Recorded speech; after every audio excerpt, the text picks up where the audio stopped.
ஸ்ரீமதே ராமானுஜாய நமஹா. நமஸ்காரம். பாரம்பரியாவின் பாசுரம் சேவித்தல் என்ற இந்த முயற்சியில் இன்று நாம் சேவிக்க இருப்பது 14வது பாடல் கோதாஸ்துதியிலிருந்தும் 14வது பாசுரம் திருப்பாவையிலிருந்தும்.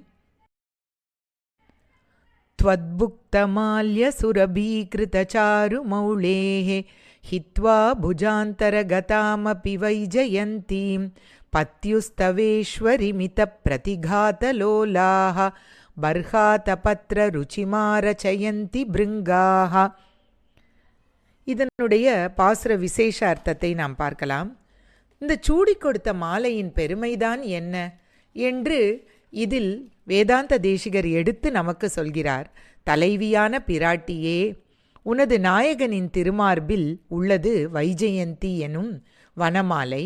நீ சூடி கொடுத்த மாலையை பெருமாள் தன் முடியில் சூடி கொண்டுள்ளான். இப்படி இருக்க இந்த வைஜெயந்தி என்றும் வனமாலையை சுற்றும் வண்டுகள் ஒன்றுக்கொன்று மோதிக்கொண்டு சுழன்று கொண்டு நீ கொடுத்த மாலையை பெருமாள் முடியில் சூட்டி கொண்ட அந்த மாலையில் நாங்கள் இடம்பெற வேண்டும் என்று ஒன்றுக்கொன்று போட்டி போட்டுக்கொண்டு சுற்றுகிறதாம். இவ்வாறு சுற்றும்போது மயில் தோகைகளால் எம்பெருமானுக்கு ஒரு குடை விரித்தார் போல தோன்றுகிறது என்று இதில் வேதாந்த தேசிகர் வியக்கிறார். இந்த ஸ்லோகத்தில் மணமகன் குடை மாலை முதலியவற்றுடன் விரதம் அனுஷ்டிக்கும் முறை குறிப்பிடப்பட்டுள்ளதாக பெரியவர்கள் கூறுவர். இப்பொழுது நாம் பாசுரத்தை சேவிக்கலாம்.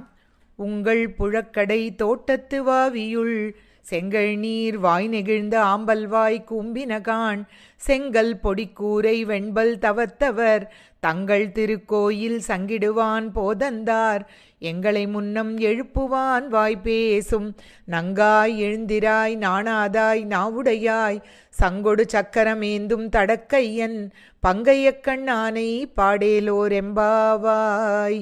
இப்பொழுது இந்த பாசுரத்தின் விசேஷ அர்த்தத்தை நாம் சேவிக்கலாம். இந்த பாசுரத்தில் கோதாதேவியும் அவளுடைய தோழிகளும் தான் முதலில் மற்ற கோபியர்களை எழுப்பி உங்களையும் அழைத்து கொண்டு நோன்பிற்கு வருவதாக சொல்லிட்டு சொன்ன வண்ணம் செய்யாமல் உறங்கிக் கொண்டிருக்கிறாள். அப்படிப்பட்ட ஒரு தோழியை எழுப்புகிறாள்.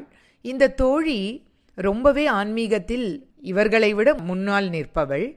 அதுவும் தவிர்த்து நங்காய் என்றபடியால் இவள் குணநலன்களாலும் பூர்ணமானவள் என்று குறிப்பில் உணர்த்துகிறாள்.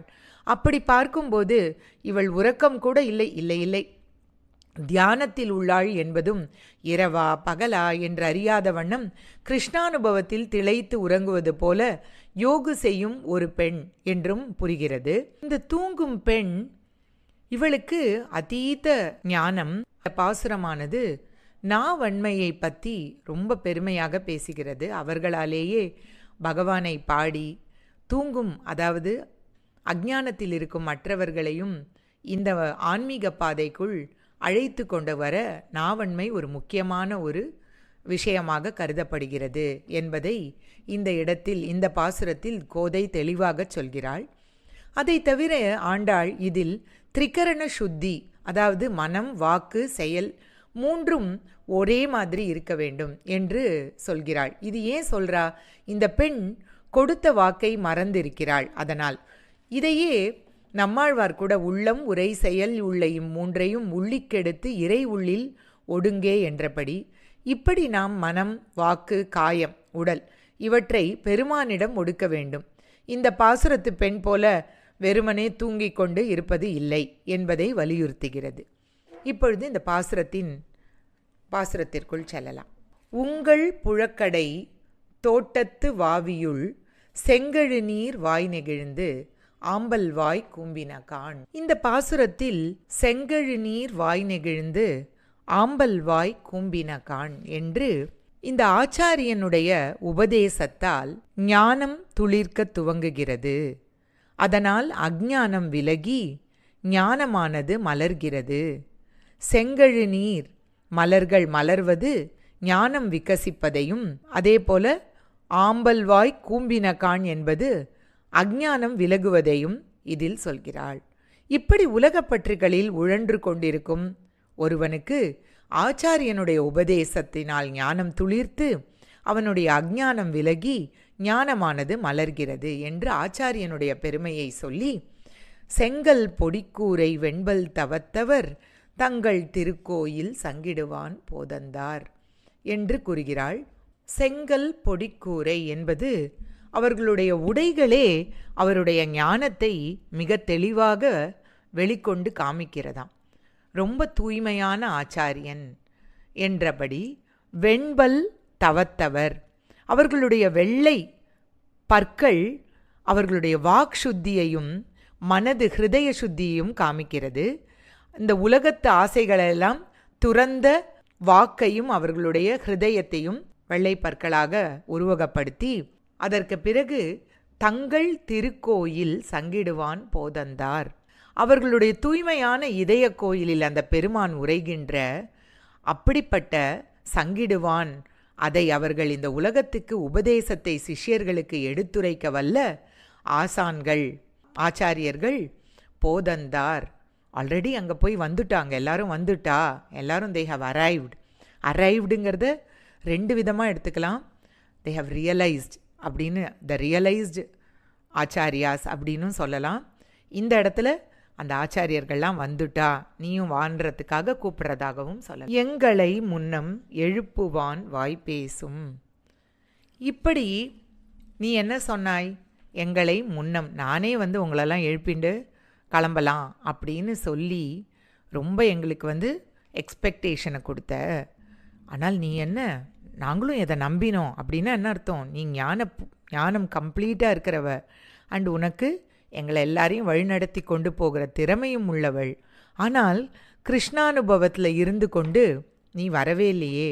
இந்த சம்சார பந்தம் என்ற நித்திரையிலிருந்து விடுபட்டு உத்தம அதிகாரியாக வெளியில் எங்களுடன் வா, எம்பெருமானை போற்றி துதிக்க வாராய் அப்படிங்கிறது. எங்களை முன்னம் எழுப்புவான் வாய் பேசும் நங்காய் எழுந்திராய் என்று கூப்பிடுகிறார்கள். எழுந்திராய், அரைஸ். இது பெரிய விவேகானந்தருடைய ஒரு வார்த்தை, அரைஸ், அவேக். அதே போல் அரைஸ், எழுந்திராய். நாணாதாய், இது நாணாதாய் அப்படிங்கிறத ஒரு பக்கத்திலிருந்து பார்த்தால் அவள் நடந்த தவறு, அவள் எழுப்புவேன்னு சொல்லிட்டு எழுப்பலை. அந்த தவறின் காரணமாக தமக்குள் வருந்துகிற நாணம் என்னும் உணர்வு சான்றோர்களுக்கு அணிகலன், நாணாதாய் என்று. ஆனால் இந்த பொண்ணோ முன்னம் எழுப்புவான் என்று சொன்ன வண்ணம் செய்யாத அவளின் அகங்காரத்தை அன்புடன் சாதுரியமாய் சுட்டி காட்டியுள்ளாள். ஆனால் இதையே வேறு கோணமாக இந்த பெண்ணோ பரம பாகவதர், ஒரு இருமாப்போ போலியான பணிவோ இல்லாமல் பகவானை நோக்கி செல்லும் போதும் அவரை புகழும் போதும் இந்த எந்த ஒரு இருமாப்போ ஒரு போலியான பணிவோ இல்லாத ஒரு பெண் அப்படிங்கிறதையும் நாணாதாய், பகவான் கிட்ட போயிட்டு போலியான எந்த இதையும் காண்பிக்காத பெண். நாவுடையாய், நாவுடையாய் என்பது நல்ல வாக்கு பேச்சாற்றல் உள்ளவளே. நாவன்மை பெரும் பேர் இல்லையா? ஆச்சாரியர் யார் அப்படின்னு பார்த்தா தெரிந்து உணர்ந்து பேசும் சான்றோர்கள், உண்மையில் நாவன்மையர். இப்படிப்பட்ட ஒரு பெண் நீ. நாக்குத்தான் வாக்குக்கு அதிபதி. இந்த நாக்கிலிருந்து வரும் வாக்கே உலகத்தை உஜ்ஜீவிக்கும். எப்படி ஒரு ஆச்சாரியனாக இருந்து கொண்டு உஜ்ஜீவிக்கக்கூடியது. அப்போ இந்த ஒரு நாக்கு வன்மை, நாவன்மை இருப்பது நாம் பகவானை கீர்த்தனம் பண்ணுவதற்கும் அதே போல பாகவதர்களுடன் நம்மால் உறவாடி அவர்களை வழிநடத்துவதற்கும் பகவானிடம் கூட்டிச் செல்வதற்கும் என்று உணர வேண்டும். அதையே இந்த பாசுரம் கூட உணர்த்துகிறது. அதே போல இந்த பாசுரத்தில் கண்டிப்பாக நாம் கொடுத்த வாக்கை காப்பாற்ற வேண்டும் என்கிற ஒரு நல்ல ஒரு விஷயமானது ரொம்ப அழகாக வெளிப்படுத்தப்பட்டுள்ளது. இந்த சங்கொடு சக்கரம் ஏந்தும் தடக்கையன், அந்த பகவான் அவனே பரத்வம் என்பதை காண்பிக்கிறது. அவனே சுப்பீரியர், த சுப்ரீம் அப்படிங்கிறத காமிக்கிறதுக்கான சங்கு சக்கரம் ஏந்தும் தடக்கையன். அந்த பகவானை அடைய வழி அவனே. செல்லும் இடமும் அவனே என்றபடி எல்லோரிலும் பெரியவன் என்பதை சொல்லி, அப்படிப்பட்ட சங்கொடு சக்கரம் ஏந்தும் தடக்கையன் பங்கைய கண்ணானை பாடேலோர் எம்பாவாய். அப்படிப்பட்ட அந்த பிரம்மாதி சகல ஜகத்தையும் படைத்தருளின கமலக்கண்ணன் அவன் கண்களால் காணப்பெற்றாலே போரும். பங்கைய கண்ணானே, நம்முடைய சமஸ்த சந்தாபங்களும் போம்படி என்னை குளிர பார்த்து நின்றான் என்று பகவானின் திருக்கண்கள்தான் அவனை அடைவதற்கு உபேயம் என்று உணர்த்தப்படுகிறது. உபாயம் என்றால் அடையும் வழி, உபேயம் என்றால் அவ்வழியால் அடையும் பொருள்.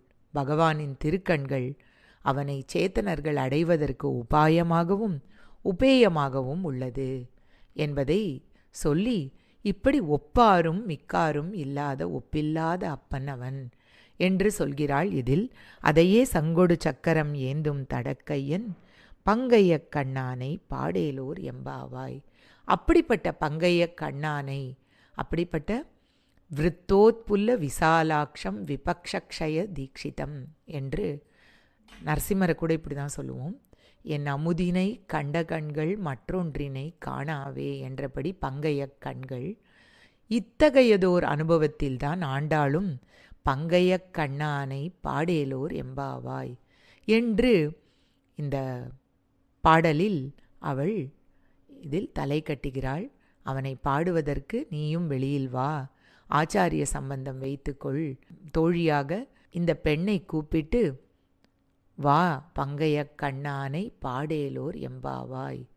அவள் உணர்ந்து கொண்டு ஆராய்ந்து கொண்டு வா என்று கூப்பிடுகிறாள். இந்த பாசுரம் திருப்பாவைக்குள் திருப்பாவை என்று போற்றப்படும் பாசுரம். இது ஏனென்றால் நாம் இந்த உய்வு என்னும் ஆன்மீக அறிவை 3 பரிணாமங்களில் அடைகிறோம் என்பதையும் இந்த பாசுரம் உணர்த்துகிறது. ஒரு விதத்தில் பிரத்யக்ஷம், நேரிடையாக கண்டு உணர்வது. அனுமானம், ஏற்கனவே உணர்ந்தது அந்த அறிந்தவைகளால் பிறகு அனுமானித்து உணர்வது. சப்தம், வேதங்களும் சாஸ்திரங்களும் உணர்த்துவதை அறிவது. இதில் பிரத்யக்ஷம் அனுமானம் இரண்டுமே 2 வகை அறிதலும் குறைவுடையது. சப்தம் என்பது முழுமையானது. ஏனென்றால் வேதம் பகவானுடைய மூச்சு, யாரும் இயற்றியது கிடையாது, அதனால் குறையில்லாதது. கீதையில் கூட தஸ்மாத் சாஸ்திரம் பிரமாணம் தே, பிரமாணமாக சாஸ்திரம் என்று பகவான் கூறுகிறார். அப்போ இந்த பாசுரத்தில் உங்கள் புழக்கடை தோட்டத்து வாவியுள் என்பது இந்த இடத்துல ரொம்ப அழகாக சொல்லியிருக்கா. செங்கழு நீர் வாய் நெகிழ்ந்து ஆம்பல் வாய் கும்பின கான். இவர்கள் வீட்டு வாசலில் நின்று கொண்டிருக்கிறார்கள். வீட்டின் புழக்கடையில் தோட்டத்தில் உள்ள ஒரு சிறு வாவியில் ஆம்பல் மலர்கள் கூம்பியிருப்பதையும் செங்கழ்நீர் மலர்கள் மலர்ந்திருப்பதையும் எப்படி அங்கே போகாமல் நேரிடையாக பார்க்க முடியும்? கதிரவன் ஒளியில் தாமரையும் செங்கழ்நீர் பூக்களும் மலரும் என்பதும், ஆம்பல் கதிரவன் ஒளியில் கூம்பி நில ஒளியில்தான் மலரும் என்பதும் இயற்கை நியதி. இதை பார்த்து உணர்ந்த அனுபவத்தில் அதை உணர்ந்த தெரிந்ததை கொண்டு இப்பொழுது குணதிசையில் கதிரவன் உதித்து விட்டான். பொழுது நன்றாக புலர்ந்து விட்டது. தோட்டத்து சிறுகுளத்தில் உள்ள ஆம்பல் மலர்கள் கண்டிப்பாக கூம்பியும் செங்கழுநீர் மலர்கள் மலர்ந்தும் தானே இருக்கும் என்று அனுமானித்து இந்த இடத்துல உங்கள் புழக்கடை தோட்டத்து வாவியுள் செங்கழுநீர் வாய் நெகிழ்ந்த ஆம்பல் வாய் கூம்பின கான் என்று வாசலில் நின்ற ஆண்டாள் அருளினாள். இதனால் இது அனுமான பிரமாணம். இதுக்கு ஒரு சிம்பிளான எக்ஸாம்பிள் சொல்லணும்னா, காலம்பரை நம்ம எழுந்து வந்து வாசலில் பார்க்குறோம், ஒரே ஈரமாக இருக்குது. அப்போ என்ன அனுமானம் பண்ணுவோம்? ஓ, நேற்று ராத்திரி மழை பெஞ்சிருக்கு. இதுதான் அனுமான பிரமாணம். எங்களை வந்து முன்னம் எழுப்புவான் வாய் பேசும் நங்காய். எங்களை வந்து எழுப்பி அழைத்து போவதாக சொன்னாயே என்று இது சப்தத்தால் உணர்த்துவது, சப்த பிரமாணம், கேட்டறிந்து உணர்வதால் தோன்றும் சான்று.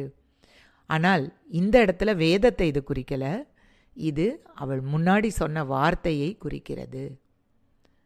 அப்போ அடுத்தது தங்கள் திருக்கோயில் சங்கிடுவான் போகின்றான் என்பதன் மூலம் நம் கண் முன்னாடி எம்பெருமானின் ஆலயம் நோக்கி செல்கின்ற தவசீலர்களை நேரிடையாக பார்க்கிறோம் என்பதால் இது பிரத்யக்ஷ பிரமாணம் என்று இந்த மூன்றுத்தையும் நம்மளுக்கு இந்த பாசுரம் மூலமாக தாயார் நமக்கு தெரிவிக்கிறாள்.